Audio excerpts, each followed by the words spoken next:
Lots of people are taking photos.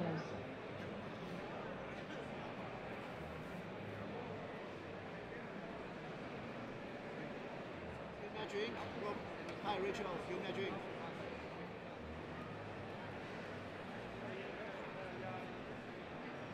Oh my God.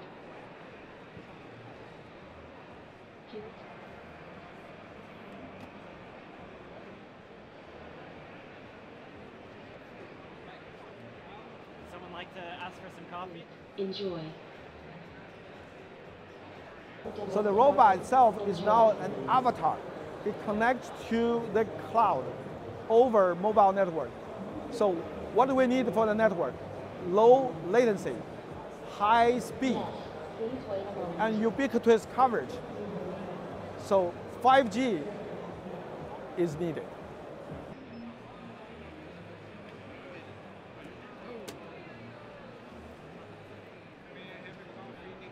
I screw it up.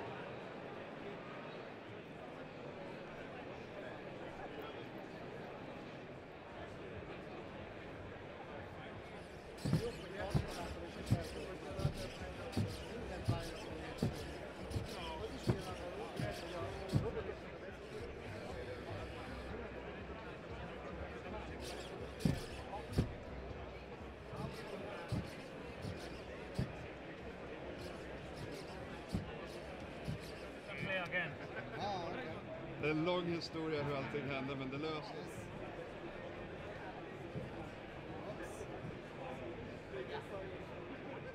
Yes. Let's put it in. Yes. Well done. So this year is a really exciting year because this is a year about execution, about real deployment. I think last year was a lot about launches. Now we're really making sure now that our customers can launch, and some of them have already launched. But now it's for real. So this year 5G is happening. And that is of course also what you see here on the floor today.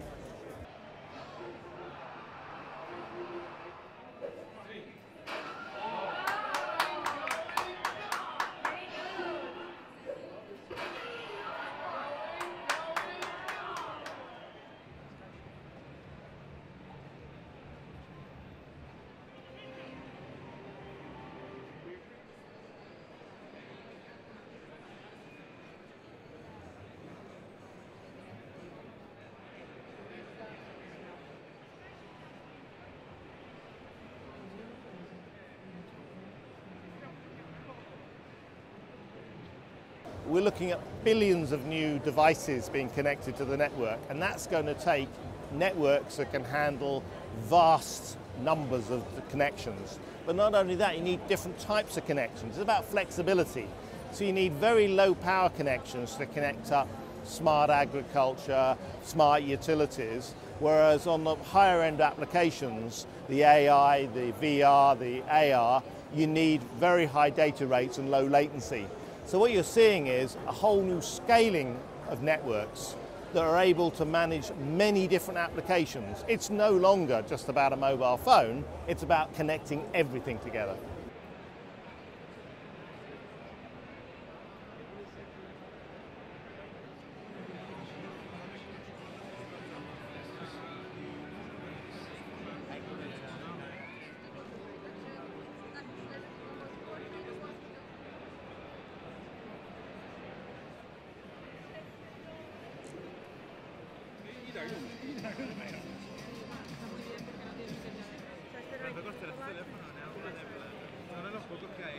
You have to show what the user benefit is, and I think right now this is still being worked out exactly what that is and how it translates to the end user in terms of device availability, what kind of price point that is, and what kind of price point then also comes with the data plan.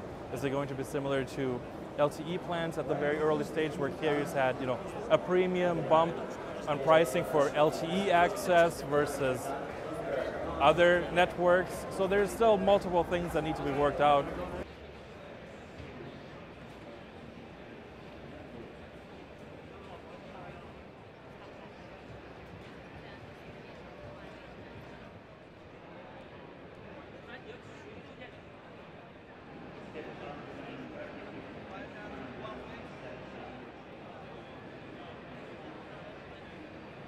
Well, no, Huawei is definitely blacklisted from America. That's not changing anytime soon.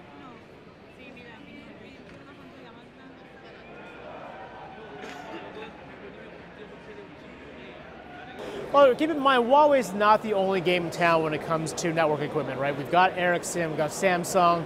In fact, the US carriers are actually turning on their 5G networks now, or in the process of doing it. AT&T already has a few networks live in a couple of cities, and that's without the cooperation of Huawei.